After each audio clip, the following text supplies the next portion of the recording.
वालेकुम वरहमतुल्लाहि वबरकातुहू। नाज़रीन, मोहतरम खान रफीक साहब अल-फज़ल अखबार में मोहतरम डॉक्टर अब्दुल सलाम साहब और ज़ियाउल हक की मुलाकात के हवाले से लिखते हैं कि जनरल ज़िया ने जब रुसवाए ज़माना ऑर्डिनेंस जारी किया जिसमें जमात को बहुत से शारे इस्लाम इस्तेमाल करने से रोका गया तो डॉक्टर साहब को बहुत सदमा पहुंचा। कुछ अरसा बाद जब खाकसार मुकर्रम डॉक्टर साहब की खिदमत में हाजिर था तो खाकसार ने उनसे पूछा कि क्या इस ऑर्डिनेंस के जारी होने के बाद उनकी मुलाकात जनरल साहब से हुई। डॉक्टर साहब ने फरमाया हाँ हुई थी और इसकी रुदात कुछ यूं सुनाई। डॉक्टर साहब ने फरमाया जनरल ज़िया की तरफ से मुझे ट्रेस में कई फोन आए कि मैं पाकिस्तान जाकर उनसे मिलूं, लेकिन मैं टालता रहा। बिलाखिर मुझे पाकिस्तान जाना पड़ गया। जनरल ज़िया को इतला हुई तो मुलाकात के लिए मिस्र हो गया। चुनाचे मैं मुलाकात के लिए प्रेसिडेंट हाउस में गया जहां बाज और साइंसदान भी मौजूद थे। जनरल साहब ने बाहर आकर मेरी कार का दरवाजा खोला और मुझसे मानका करने के बाद मुझे अपने साथ बैठने के कमरे में ले गए जहां और साइंसदान भी मौजूद थे। दौरान गुफ्तगू मैंने ऑर्डिनेंस का जिक्र करके इस पर अफसोस का इजहार किया। जनरल साहब ने फौरन मेरा हाथ पकड़ा और कहा आइए दूसरे कमरे में चलकर बात करते हैं, और मुझे दूसरे कमरे में ले गए। मेरे साथ उस वक्त साइंसी उमूर के वजीर भी कमरे में चले गए। जनरल साहब ने कहा बात यह है कि मेरे पास उलमा का एक वफद आया था। उन्होंने मुझे बताया है कि अहमदी कुरान मजीद में तहरीफ करते हैं, इसलिए वो दायरे इस्लाम से खारिज हैं। डॉक्टर साहब ने जनरल साहब से कहा कि कुरान की हिफाजत का तो खुद अल्लाह ताला ने वादा किया है और कुरान की हिफाजत का काम अपने जिम्मे लिया हुआ है, इसलिए अहमदी इसमें तहरीफ कैसे कर सकते हैं।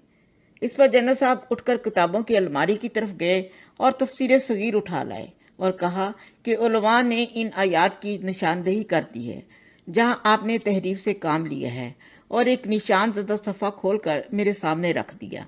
ये आयत खातमुन नबिय्यीन थी।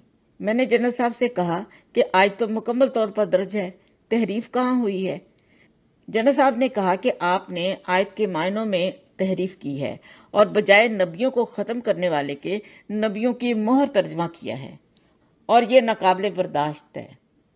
डॉक्टर साहब ने बताया कि मैंने जनरल साहब से अर्ज किया कि खत्म का लफ्ज जो यहाँ इस्तेमाल हुआ है वो पंजाबी जुबान का नहीं बल्कि अरबी जुबान का लफ्ज है और इसके मायने अरबी में मोहर के हैं, लेकिन मैं इस बहस में नहीं पढ़ना चाहता।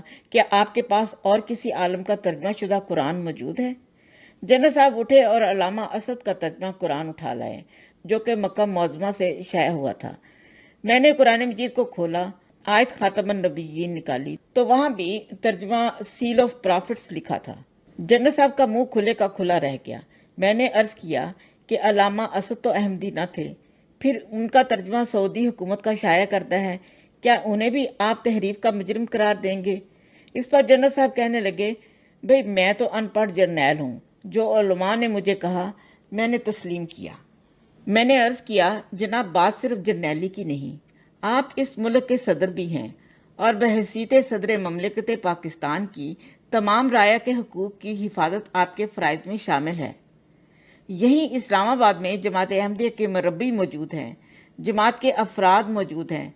आपको जो कुछ उलमा ने बताया था आपका फर्ज था कि अहमदी उलमा को भी बुलाकर अपनी तसल्ली कर लेते और फिर फैसला करते। इस पर जनरल साहब ने जोर से कलमा शहादत पढ़ा और मुझे भी कलमा शहादत पढ़ने का कहा।